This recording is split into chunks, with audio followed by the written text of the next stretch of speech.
Aussie kids are using all sorts of technology to connect with family and friends. But which devices are the safest? Sunrise consumer correspondent Sean White has been investigating. Sean. Nat, Koshi, good morning. Look, the experts say there are two key things you need to consider: picking the right device and perhaps more importantly, monitoring how much time is spent in front of a screen.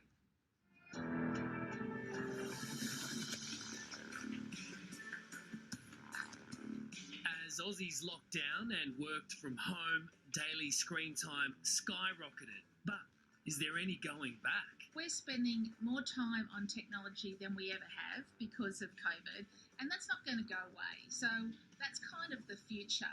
For parents, it's been a difficult task managing life through a pandemic with the added reliance on technology.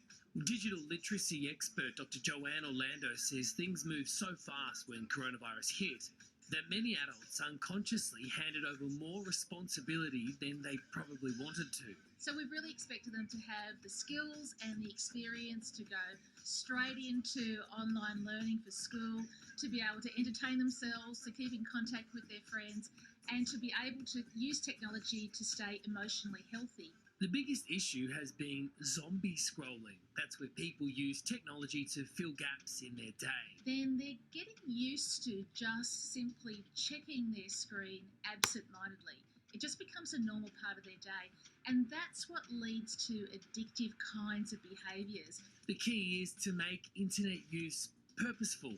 We need to really carefully think about how we're using technology, what we're actually doing on there, and if it's adding any value to our lives. Security and privacy are also vital. Sunrise tech expert Val Quinn says the good news is there are some great options when it comes to devices built specifically for kids.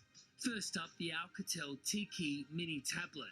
Now, this is a ruggedized kids tablet with a special interface. It has very strict parental controls, and you can use it to play interactive games and read interactive storybooks with your kids, and it even has a 30-minute screen timer so you can rest after 30 minutes. TCL also has a family watch that uses a 4G connection to make video calls between a parent and their child.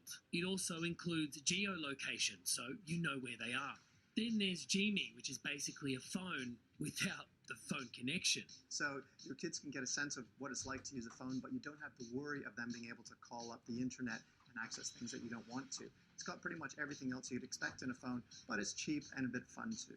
When it comes to buying any device for young kids, Val's top tips are to avoid giving them hand-me-down phones because you won't have much control over what they do.